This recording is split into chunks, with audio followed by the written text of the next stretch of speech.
Hey, what's going on, guys, and welcome to our NHL 18 Goalie Tips series. Now, the good news is that not much has changed for goalies in NHL 18.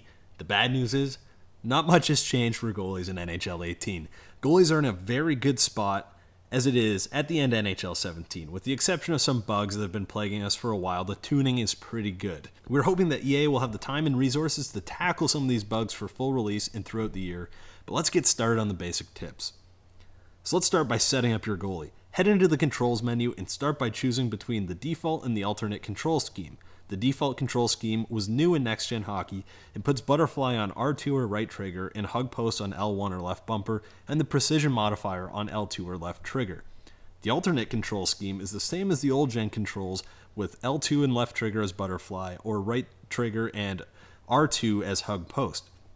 This is pure preference, so use whatever is comfortable for you. I like to use the alternate controls. Next, pick between keeping goalie precision movement on as default or off. Regardless of what you pick, do not use the T-pushes or non-precision movement unless you're in butterfly. The T-pushes are inconsistent and not ready for competitive play. If you pick precision movement off by default, you will have to hold the precision modifier the whole game, which is perfectly fine. A ton of top goalies do this, but I play with precision movement on as default, so I don't have to hold anything. Next, you need to pick your goalie camera. There are a lot of pros and cons to each camera, and there isn't one that's perfect, so pick the one that's right for you. I highly suggest fixed. This is what I use. It gives you a good full view of the ice. High, which has been the default camera for a lot of years.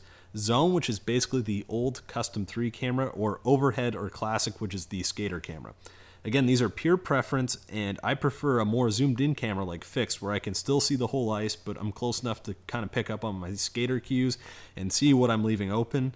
Some people prefer the skater cameras like Overhead, as it's easier to read plays and kind of see the ice as the skater would see it, but you're just going to have a harder time covering your angles. Now let's move on to positioning.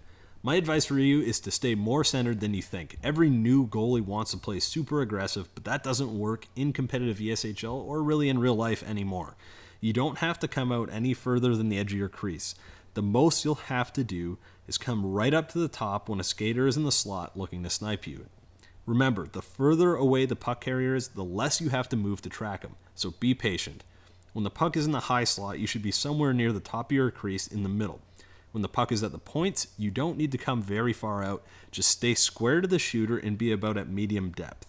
When the puck is at the half boards, I suggest you tuck yourself in right next to the post. The reason for being this deep is that you can save cross creases easier. You need to be a little deeper so you can move laterally faster. People rarely shoot from here, but if they do, you should be able to save it. When the puck goes behind the net, you have two options. If the puck is in the trapezoid, you should be hugging the post in butterfly to stop short side attempts and wraparounds. When the puck is in the corners, you can either do quick standing post hugs on and off the post, or you don't have to hug the post at all, but you need to be able to move freely for passes, and there's really no shot from there. This is just a guideline for positioning. Goalies should be watching every open player on the ice and the puck carrier and their defenseman so they can anticipate certain plays and passes so you can know when to cheat or not. Next, let's talk about when to use the butterfly. You should use the butterfly when the puck is behind the net or when you're fully committed to a shot or play. Once you drop down, it is very hard to maneuver yourself quick enough. If you sit down your butterfly too long, you're going to get beat badly and caught out of position. The way I use butterfly is when I see a shot coming that I'm already in position for, I'll drop down. That way it's easier for me to get ready to save a rebound. Sometimes after a save, and you're in butterfly, your goalie will fall down on his butt and stay there. To get out of this, all you have to do is let go of all the inputs and you'll stand up. If you want to stay down there, however, he will make saves out of it, but he won't have much range. So just keep holding onto the left trigger or L2 to stay in butterfly or whatever controls you're using, and he'll stay down there. Now let's talk about the short side and sharp angle shots. Your first job is to save short side shots, and you'll see a lot of these coming from sharp angles and in tight around your net.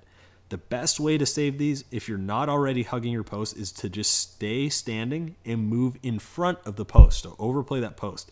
You have to make sure you get out in front of that post to save these. Don't move too early or they'll snipe you far side, but don't move too late or you get beat short side. Now let's talk about cross-grain snipes. Until that blocker brodeur animation is fixed, which hopefully it will be eventually, cross-grain snipes will exist. This is when a player cuts across the slot from your blocker side to your glove side and then takes a shot back across to your blocker. The best way to save these is to be patient and stay a little bit behind the play. Don't move across with the skater until the last possible moment when the angle is gone. Now let's talk about post play. This will have its own advanced video, but make sure you know the difference between the reverse VH in post leans and the VH in standing post hug. The reverse VH is when you hug the post already in butterfly. Your goalie will switch animations quickly depending on the puck's location and either squeeze his shoulder onto the post if the puck is in front of the goal line, or get in the reverse VH if the puck is behind the goal line. This is the easiest for post-to-post movement, as well as controlling your goalie coming off the post. You can move post-to-post by holding butterfly, post hug, and moving the left stick left or right, or if the puck is behind the goal line, you can just use the right stick back and forth. But be careful, if you right stick when the puck comes out in front of the goal line, you'll do a full butterfly slide off the post. The VH is when you're in standing post hug and hit butterfly. This move is hard to go from post to post and is actually very unreliable when coming off your post with control. Some people like this move because it actually shoots you across the crease really fast when you right stick out of it. For new goalies though, I suggest you just stay with the reverse VH.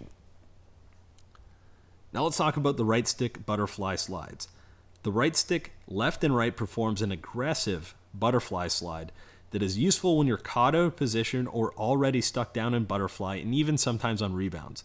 These slides are only for when you know a shot is coming and you need to get over in time and cover some distance. It's way more effective to your glove side than it is your blocker side. I categorize these slides as desperation saves, and they should be used only in desperate moments when you're caught out of position or, like I said, down your butterfly. Again, it's very useful to your glove side, but blocker side kind of has some shaky animation. So what I do instead of right sticking to my blocker side, I'll actually hold both triggers. So I used alternate controls. That means butterfly and post hug. And I'll slide to my blocker side and let everything go because it's actually an aggressive butterfly slide and you get a nice blocker save animation out of that. Now let's talk about desperation saves. These should only be used as a last-ditch effort when you're way out of position. The most effective one I found is the pad stack, which is circle on PS4 or B on Xbox and left and right. The momentum it provides is enough to gain you some ground. Next is the spread eagle, which is down and square on PS4 or X on Xbox. This is great for taking away the lower half on breakaways and on in-tight plays. Up and square or X on Xbox is the diving poke check and is also a great tool on breakaways if you're not sure what the guy's going to do. Lastly, square on PS4 and X on Xbox and left and right is the dives. These are pretty inconsistent but look pretty cool when you can make a save. So if you're out of position and you need to dive back, try diving. That's it for this video, guys. Thanks for watching. Make sure you subscribe for more goalie tip videos. I will be providing you guys with the best goalie tips out there for competitive ESHL and esports all year long. See you next time.